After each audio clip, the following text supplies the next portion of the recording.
6 latrines, 4 pour les écoliers et 2 pour le personnel enseignant.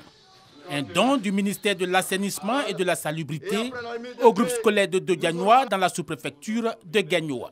La remise des clés, des latrines et du kit sanitaire ont fait l'objet d'une cérémonie présidée par le sous-préfet de Gagnoa en présence de l'inspecteur, du corps enseignant, des chefs des cantons Pakolo et Guia, sans oublier les écoliers du groupe et leurs parents.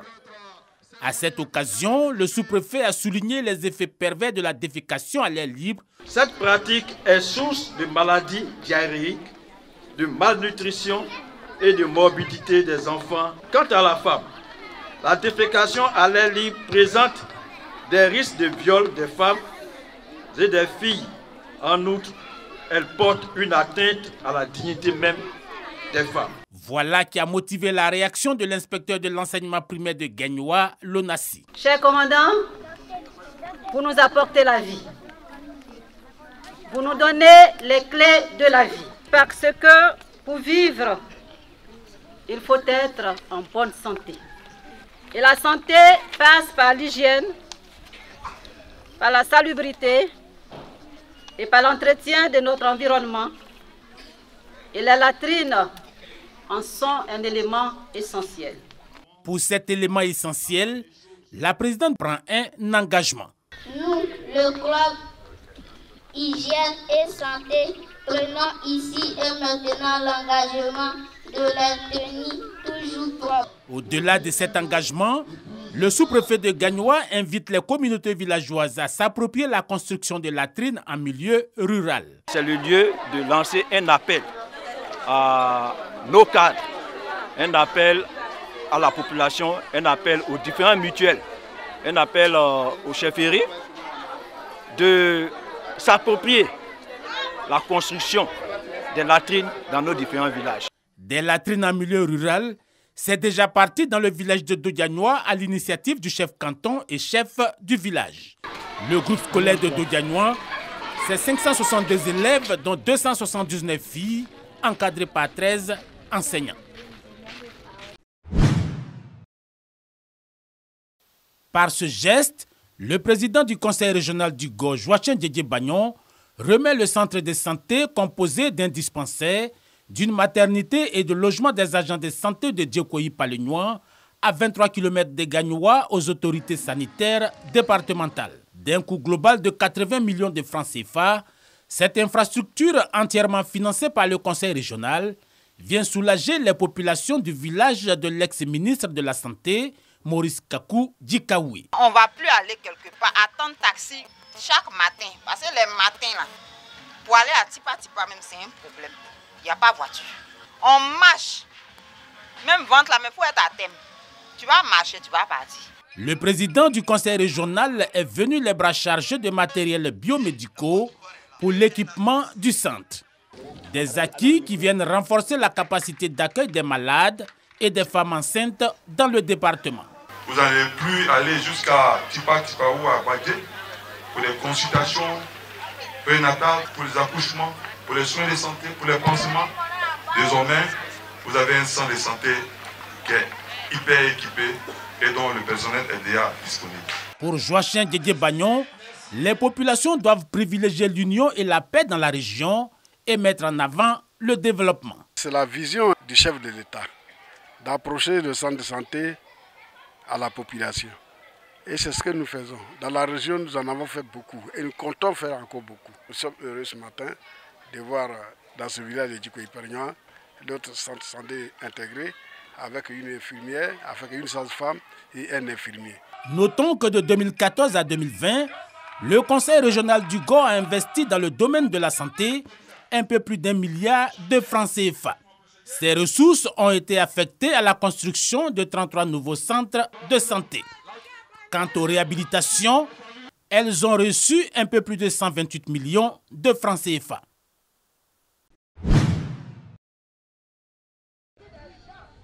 Permettre aux populations rurales, précisément des villages de la sous-préfecture de Naïo, de connaître le statut en matière de maladies métaboliques est la mission de la Fondation Espace Afrique, section Côte d'Ivoire. Les habitants de ces zones de production du binôme café-cacao ont un réel besoin d'assistance et d'informations sur la nutrition ainsi que les effets de la sédentarisation. Objectif, leur permettre d'avoir une meilleure santé et contribuer au développement du pays. Si nous attendons que les gens viennent en ville pour se dépister pour le diabète, ça serait un peu compliqué. Non seulement dans les structures qui sont là, soit il n'y a pas de laboratoire, mais pire, les populations n'ont pas l'argent pour payer les frais. Donc ce que nous avons voulu, c'est de venir vers eux. Prise de tension, mesure du taux de glycémie, consultation médicale générale au préau du village de Tizier. Puis, autour des campements Wawassi et Jonas Kro de recevoir les agents de la Fondation Espace Afrique, une action bien appréciée. Je suis heureux de ce que une équipe médicale de dépistage nous a rendu visite dans notre village. Une adhésion massive à cette activité médicale de portée sociale. Plus de 400 personnes ont été dépistées de l'hypertension et de l'hyperglycémie. La Fondation compte étendre cette consultation médicale à toutes les zones rurales du pays.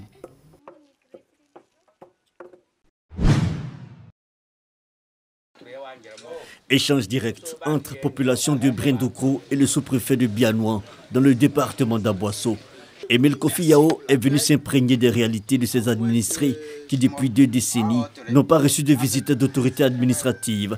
Ces campements, des plus grands plus petits dans cette zone de production cacaoyère, de palmiers, d'évéa et de teck, ont de réelles insuffisances. Une visite alors, après le recensement général de la population et de l'habitat 2021. C'est venir rencontrer donc cette population qui se sent quelque peu exclue de tout le processus de développement mis en place par l'État de Côte d'Ivoire, afin de recueillir les doléances et les transmettre à la haute hiérarchie. C'est ce camion qui a transporté le visiteur du jour. Ceci pour dire qu'ici, pas de route pour l'écoulement des produits agricoles, mais aussi pas d'eau potable ni d'électricité. Ces échanges sont donc une opportunité pour ces paysans d'aborder de plus près leur réalité. Nous voulons une école pour que nos enfants puissent être scolarisés. Un dispensaire, surtout le déclassement, c'est ça qui nous tient à cœur. Nous voudrons charger à notre commandant de nous aider, d'aider sa population, de voir dans quelles circonstances il peut nous aider pour que nous puissions avoir au moins quelques classes ici. Pour l'administrateur, le développement et le progrès pour chacun ne peuvent se faire que dans l'union et la cohésion sociale. Il les invite alors à venir à la sous-préfecture, déclarer les naissances et se faire vacciner contre la Covid-19.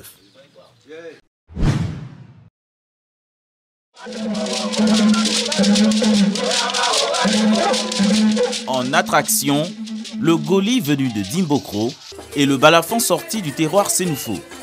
Une communion parfaite de ces danses avec celle d'Egban. Nous sommes au Festi Diego, un festival de la ville de Diego-Nifla qui se veut le creuset du vivre ensemble et de la promotion de la culture Gban. Une initiative de l'ONG Fierté de Diego-Nifla, soutenue par la mairie. Nos objectifs sont de créer le développement au niveau de Diego-Nifla, créer un clivage de rencontres, de cohésion, de paix au niveau des communautés qui vivent au niveau de Diego-Nifla. La place Kaouli, transformée en une salle de spectacle.